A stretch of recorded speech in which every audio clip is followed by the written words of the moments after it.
I never thought I'd be the kind of person who would end up embroiled in a scandal involving betrayal, deception, and a battle for control over my own future. Yet here I was, standing at the precipice of a life I had worked so hard to build, watching it crumble beneath the weight of lies and selfish ambition. My name is Leah, a 35-year-old marketing executive, and I was married to Adam, a man who had charmed me with dreams of boundless ambition and success. When we met, he was a whirlwind of energy, always full of ideas and with a confidence that could light up a room. For a while, I was entranced by his charm and unwavering belief in his schemes. It was exhilarating, that sense of living on the edge with someone who seemed to be reaching for the stars. But over time, that shine faded, replaced by a pattern I'd come to dread, a cycle of grandiose plans and inevitable failures, with me left picking up the pieces and finding ways to stay afloat. Our daughter Emma was the center of my universe, a bright and curious 12-year-old whose laughter could dispel the heaviest clouds. I had worked tirelessly, balancing the demands of my job and the strains of our marriage, to ensure that she had a happy and stable upbringing. That effort finally seemed to bear fruit when I received a long-awaited bonus at work, a reward for months of late nights, early mornings, and relentless dedication. The moment I saw the number in my bank account, I knew exactly what I wanted to do: make Emma's upcoming birthday the most special day she'd ever had. A day to remind her that no matter what turbulence surrounded us, she was loved beyond measure. I envisioned a small celebration at her favorite amusement park, a shiny new bike she'd been eyeing for months, and perhaps even a weekend getaway, just the two of us. But as I sat at the dining table that evening, excitedly jotting down plans and imagining Emma's joyful expression, Adam's voice cut through my thoughts, bringing with it a familiar edge. "That's great, Leah," he said when I told him about my bonus and the plans I had for Emma's birthday. But then, after a pause that lingered a moment too long, his eyes lit up in a way that made my stomach churn. "But hear me out. What if we took that money and invested it? I've been looking into crypto trading again, and there's this guy I met online who says it's the perfect time to jump in. Low risk, high reward." The air around us seemed to thicken as I clenched my hands into fists beneath the table. "Here we go again." "Adam," I said, keeping my voice as steady as possible, "Emma's birthday is next week. This money is for her. She deserves this day." He scoffed, pushing his chair back with a scrape. "So, you don't believe in me now? This time is different, Leah. This is for our future. For her future. We could make enough money to give her more than just a single day. We could give her the world." The pitch was familiar, and so was the disappointment that followed.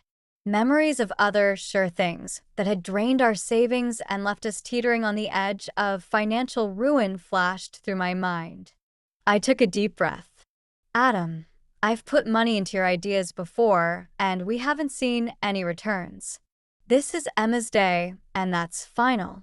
His expression darkened, and for a moment, I saw a flicker of something cold pass over his features. "Fine." "Be selfish, then," he muttered, his voice sharp enough to cut. "Throw away our future for one fancy party." For the rest of the week, Adam barely spoke to me, communicating only in clipped sentences and passive-aggressive mutters. Each morning at breakfast, he'd mention missed opportunities and the importance of thinking about the bigger picture, his eyes hard and accusing. But I stood firm. Emma's happiness was non-negotiable. Then, 3 days before her birthday, I came home from work to find Adam sitting in the living room with two men I had never seen before. One was tall, wearing a sharp suit, and carried the air of a practiced salesman. The other was younger, in a hoodie, scrolling through his phone. Adam's smile was wide but forced. "Leah, this is Tom and Eric. They're here to talk to us about the crypto investment I mentioned." My chest tightened as Tom extended his hand, his polished grin just a little too smooth. "I hear you're a bit skeptical," he said, as though addressing a child. "Don't worry, we're just here to show you what's possible."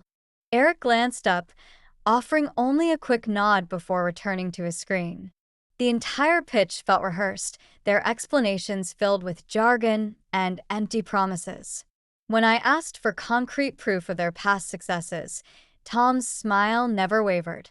"The numbers speak for themselves," he said with an air of practiced confidence, launching into more charts and graphs that meant nothing to me. "Thanks for coming, but I don't think this is the right time," I said, standing up to signal the end of the conversation. Tom and Eric exchanged glances, their practiced smiles slipping for just a second. Adam's face hardened. "Why are you so against me?" he snapped after they left. "They came all the way here for you, and you just dismissed them. You don't believe in me at all, do you?" I met his gaze, feeling a weight settle in my chest. "It's not about that, Adam. It's about priorities. Emma is only going to turn 12 once, and I'm not putting her birthday money into something that feels like a gamble." Adam looked at me with a mix of anger and desperation, his eyes glistening with frustration. He opened his mouth to argue but stopped short, as if realizing that any further protest would only confirm what we both already knew, that his obsession with risky ventures had consumed him. Without another word, he stormed out of the house, slamming the door so hard that it rattled the picture frames on the wall. That night, the silence in the house was suffocating. Emma peeked into the living room, her eyes wide and worried. "Mom, is everything okay?" she asked, her voice small. I forced a smile, swallowing the knot in my throat. "Everything's fine, sweetheart. Just grown-up stuff," I said, though the lie felt heavy on my tongue. The next morning, Adam returned home looking exhausted, dark circles under his eyes and his clothes rumpled, as if he hadn't slept. He ignored me, heading straight to the shower without a word. The tension between us was palpable, a silent war that hung in the air as I prepared breakfast for Emma. She chattered excitedly about her upcoming birthday, blissfully unaware of the storm brewing between her parents. Over the next few days, Adam's behavior grew more erratic. He spent hours locked in his home office, the glow from his computer screen casting shadows on his weary face. He was glued to his phone, muttering to himself and pacing like a caged animal. It was only when I checked our bank account that the final betrayal hit me like a punch to the gut. A large sum of money had been transferred out, almost the exact amount I'd set aside for Emma's birthday. I confronted him that evening, the accusation sharp and bitter as it left my lips. "Did you take Emma's birthday money?" I asked, barely able to keep my voice steady. Adam looked up from his phone, guilt flickering in his eyes before he quickly masked it with defiance. "I told you it was a sure thing," he said, his tone defensive. "I just borrowed it. We'll get it back, and then some." I felt my hands tremble as anger and disbelief surged through me. "You had no right. That money was for Emma, for her birthday. Do you even understand what you've done?" He stood, his jaw clenched, and for a moment, I saw a glimmer of the man I had fallen in love with, proud, stubborn, and utterly convinced that he was right. "I'm doing this for us, for her future. Can't you see that?" "No, Adam," I said, my voice breaking. "You did this for yourself. And now I don't even know if I can trust you anymore." The weight of those words hung in the air between us, suffocating and irreversible. Adam's shoulders slumped, but he said nothing. For the first time in our marriage, I saw him for what he truly was, a man who would rather gamble with our daughter's happiness than admit defeat. Despite the turmoil, I pushed forward with Emma's birthday plans. I pulled together what little money I had left and made sure the day would still be special.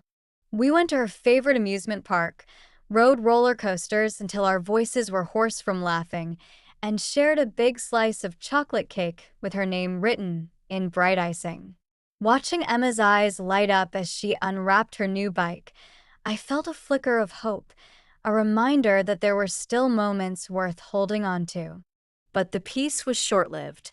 Adam's behavior grew more erratic in the weeks that followed. He was constantly on edge, snapping at me and at Emma over the smallest things. The house felt like a minefield, each step laden with the potential for an explosion.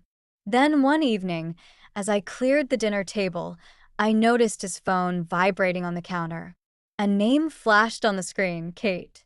A cold wave of dread washed over me. I remembered Kate from a party we'd attended over a year ago, one of Adam's former coworkers with an easy laugh and bright eyes. She'd seemed harmless then, but now, seeing her name light up his phone at that hour, I felt my stomach turn. "Who's Kate?" I asked when Adam returned to the kitchen, my voice as casual as I could make it. He barely glanced at me. "Just a friend," he said, too quickly before swiping the screen and shoving the phone into his pocket. "Do you usually message your friends late at night?" I pressed, my heart pounding. He glared at me, his patience snapping. "Are we really doing this now? I thought you trusted me." Trust. The word felt like a shard of glass, sharp and painful. But I let it go, unwilling to start another fight, even as doubt gnawed at me. Adam's supposed business trip came up suddenly. He talked about meetings and opportunities in vague terms, packing his bags with the same fervor he once reserved for his grand ideas. He promised to call every night, but the calls were brief and cold, filled with excuses about long days and poor reception. Every conversation left me feeling emptier than before, like he was slipping further away with each passing hour. 3 days into his trip, I couldn't take it any longer. I called Megan, my best friend since college, the one person who knew me better than I knew myself. "I think he's cheating," I blurted out, the confession spilling out in a rush. There was a long silence on the other end before Megan sighed. "Leah, I didn't want to say anything before, but I've seen him at the bar a few times lately. And he wasn't alone." My breath caught in my chest. "Who was he with?" I asked, my voice barely a whisper. I couldn't see her face, but it could have been Kate, she said, regret lacing her words. "I'm sorry, Leah. I didn't know how to tell you." The air around me felt suffocating, each breath a struggle. I needed answers, proof that I wasn't losing my mind. That night, I packed a small bag and booked an early flight to surprise Adam. If I was wrong, I'd apologize, swallow my pride, and come home. But if I was right, I needed to know. The next morning, I arrived at our house. The scent of perfume hit me as soon as I opened the door, floral and unfamiliar. My pulse quickened as I noticed the small details: a wine glass with lipstick on the rim, a pair of heels that weren't mine sitting by the entryway. Every step up the stairs felt heavier than the last, each breath shallower. I pushed open the bedroom door and froze. On the bedside table was a handwritten note, the words scrawled in a looping script that wasn't mine. "Can't wait to see you again. Love, Kay." The room spun, my vision blurring as I clutched the doorframe for support. This was it, the final betrayal I had feared. He had brought her into our home, into our bed.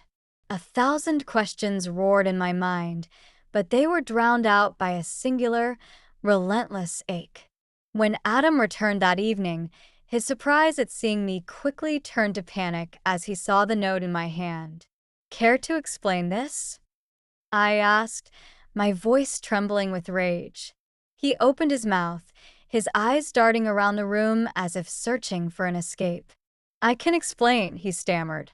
I laughed, a sound so bitter it surprised even me. "Can you? Because it looks pretty clear to me."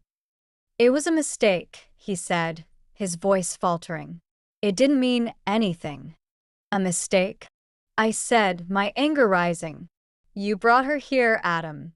Into our home. That's not a mistake. That's a choice. For a moment, he looked genuinely remorseful, but it was too late. The trust was gone, shattered into a million pieces that I knew I could never put back together. I'm done, Adam, I said finally, my voice heavy with finality. I'm leaving, and I'm taking Emma with me. Adam's face paled at my words, and for the first time, he seemed to grasp the gravity of the situation. Leah, wait, he said, stepping forward. We can fix this. I messed up, but we can work through it. We've been through so much already. I took a step back, shaking my head. No, Adam. You've been through this. You made these choices. And now you have to live with them. My voice cracked, but I refused to let the tears fall in front of him. He didn't deserve to see me break. I turned on my heel and walked out, grabbing my overnight bag from the hallway. As I stepped outside, the cool night air stung my cheeks, grounding me in the painful reality of what was happening. I didn't look back. The door closed behind me with a soft click, marking the end of the life I had once known. The next few days were a blur of logistics and emotions. I found a small, two-bedroom apartment across town. It was modest, with peeling paint in the hallway and creaky floors that groaned underfoot, but it was mine. It was the first place I could call my own, free from the shadows of Adam's betrayals. Emma was quieter than usual when I explained that we would be moving. Her big eyes searched my face for answers I wasn't sure I could give. Is it because of Dad? She asked softly, her voice hesitant. I nodded, reaching for her hand. Yes, sweetheart. But this is going to be good for us. It's a fresh start, just you and me. Will he visit? She whispered, looking down at her sneakers. The innocence in her question made my heart ache. Despite everything, she still loved her father, still saw him as a hero in her little world. We'll figure that out, I said, forcing a smile. Right now, let's focus on making this new place feel like home. Emma nodded, a small smile breaking through her worried expression. Can I paint my room purple? She asked, a hint of excitement in her voice. Absolutely, I said, my chest tightening with a mix of relief and sadness. As we settled into our new life, Adam's messages became increasingly desperate. They started as apologies, each one more frantic than the last. I miss you. I'm sorry, Leah. Please let me fix this. One read. Another simply said, we need to talk. I didn't respond. The pain was still too raw, the betrayal too fresh. Every time my phone buzzed, I felt the weight of his choices pressing down on me. But then the messages changed. They became manipulative, pleading for sympathy. I'm losing everything. You can't just abandon me like this. I reminded myself of Megan's words. You don't owe him anything, Leah. He made his bed, and now he has to lie in it. She was right. I had spent years putting Adam's needs above my own, believing in his promises and losing pieces of myself along the way. This time I needed to choose Emma and me. But Adam wasn't the only one reaching out. His parents, who had always been polite but distant, suddenly took an interest in my well-being. His mother, a woman of few words and even fewer displays of affection, called one evening. The surprise of hearing her voice nearly made me drop the phone. Leah, she began, her tone softer than I'd ever heard. I know things have been difficult, but Adam is struggling. He's not handling this well. I gripped the phone tighter, the anger bubbling beneath the surface. I'm aware, but he brought this on himself. I understand that, she said, a hint of impatience seeping into her voice. But he needs help, Leah. He needs you. The audacity of her words stunned me into silence. For years, I had stood by Adam, supporting him through failed ventures and broken promises. And now, after everything, they expected me to pick up the pieces? I'm sorry, I said, the words clipped and final. But I'm done being his safety net. There was a pause on the other end, heavy with judgment. You're making a mistake, Leah, she said finally, before the line went dead. I stared at the phone, feeling a strange mix of anger and liberation. For the first time in years, I wasn't bowing to anyone's expectations but my own. Days turned into weeks, and Emma and I settled into a routine. We painted her room purple, splattering paint on the floor and laughing until our sides hurt.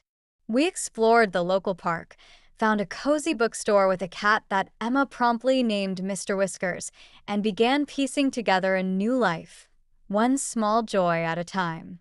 Adam's absence loomed in the background, but I refused to let it define us. The reality of our separation became more apparent as the days passed. Emma struggled with missing her father, and I wrestled with guilt. Was I doing the right thing? Was this better for her in the long run? One evening, as I tucked her into bed, she looked up at me with wide, searching eyes. Mom, are we going to be okay? I brushed her hair back and smiled, the kind of smile that comes from a place of strength you didn't know you had. Yes, my love. We're going to be just fine. The months that followed were hard but healing. Adam's life, I learned through mutual friends, had continued to unravel. Kate left him as soon as it became clear that he had nothing left to offer. His business ventures crumbled, one after another, and he was left facing the consequences of his choices alone. Katie, his sister, called once more. This time, there was no anger, only resignation. He's lost everything, Leah, she said, her voice heavy. I thought you should know. I took a deep breath, letting the news sink in. I felt a pang of sympathy, not for the man who had betrayed me, but for the person he could have been. But I also felt relief. The weight I had carried for so long was finally lifting. I'm sorry, Katie, I said, my voice steady. But I have to focus on Emma and me now. And I meant it. The finality of my words hung in the air as I ended the call with Katie. I felt a sense of closure that had eluded me for so long. Adam's life was now his own to fix or further destroy, but it was no longer my concern. I needed to rebuild, to create a life where Emma and I could find peace and happiness without the shadow of betrayal looming over us. As time passed, the small apartment that once felt temporary began to transform into a true home. Emma's purple room became a haven filled with posters, fairy lights, and her artwork pinned haphazardly to the walls. The kitchen, which had once seemed cold and unfamiliar, now smelled of fresh cookies on weekends and homemade pasta on weeknights. Each day was a step forward. Each laugh shared a reminder that we were healing. Emma was resilient in a way that surprised me. She missed her father, but she began to open up more, sharing little pieces of her heart with me as we navigated this new chapter together. One evening, as we painted flower pots for our small balcony garden, she looked up at me, paint smudged on her cheek and a shy smile on her face. Mom, I like it here, she said softly. It feels safe. I reached out and touched her face, feeling a wave of emotion wash over me. Me too, sweetheart. Me too. Work became a place of inspiration rather than escape. With the support of Sarah and a newfound confidence, I applied for a leadership role that I'd once believed was out of reach. To my surprise, I was offered the position. The promotion brought with it not just a financial boost, but a sense of validation that I was capable, strong, and deserving of success. It was a moment I shared with Emma, who jumped up and down in excitement when I told her. Does this mean we can get a dog? She asked, eyes wide with hope. I laughed, feeling lighter than I had in years. Maybe, just maybe. Our days became a blend of school, work, and weekends filled with adventure. We visited museums, tried new recipes that often went hilariously wrong, and built blanket forts that took up the entire living room. I felt myself letting go of the pain Adam had inflicted, replacing it with new memories, ones filled with joy and laughter. But Adam's shadow still appeared at the edges of our new life. He reached out a few more times, leaving voicemails filled with regret and pleas for forgiveness. Each time, I deleted them without listening to the end. I knew that engaging with him would only drag me back into a cycle I had fought so hard to break free from. The turning point came one Saturday morning when there was an unexpected knock at the door. I opened it to find Adam standing there, looking worn and defeated. His hair was unkempt, and there were dark circles under his eyes, a stark contrast to the confident man I'd once known. "Leah, please," he started, his voice cracking. "I just want to talk." I stood in the doorway, blocking him from coming inside. My heart ached at the sight of him, but it wasn't enough to change my resolve. "Adam, there's nothing left to say." He shifted uncomfortably, eyes darting past me to the home he once shared. "I miss Emma. I miss us."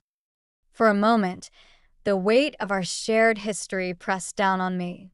The memories of better times, of when we were happy and in love, flickered like a long-forgotten film.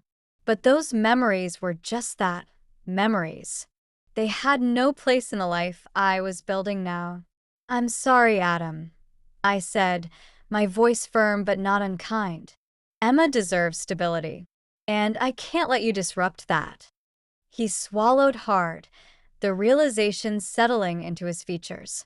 "I understand," he whispered, stepping back. There was a pause, as if he wanted to say more, but then he turned and walked away. I watched him go, feeling a mixture of sadness and relief. Emma peeked around the corner, her eyes wide. "Was that Dad?" she asked, her voice small. I nodded, crouching down to her level. "Yes, but he's gone now. And we're okay." She wrapped her arms around me, holding on tight. In that embrace, I felt our shared strength, the bond we'd forged through pain and resilience. The seasons changed, and with them, so did we. Emma grew taller, more confident, her laughter filling our home with warmth. I watched her make friends, join the school play, and discover her love for writing stories. Each moment was a testament to the life we'd rebuilt. One day, as we sat on the balcony watching the sunset paint the sky in hues of orange and pink, Emma turned to me with a thoughtful expression. "Mom, are you happy?" The question caught me off guard, but the answer came easily. I reached for her hand, squeezing it gently. "Yes, my love. I'm happy. And I'm proud of us." She smiled, leaning her head on my shoulder. "Me too." It wasn't the life I had envisioned years ago, but it was ours. It was imperfect, messy, and sometimes difficult, but it was filled with love and honesty. And that was enough. As the last rays of sunlight dipped below the horizon, I felt a profound sense of peace. We had come through the storm, battered but stronger, and we were finally free. Free to live, to hope, and to dream of brighter days ahead. And in that moment, I knew that we would be okay. More than okay. We were ready for whatever came next together.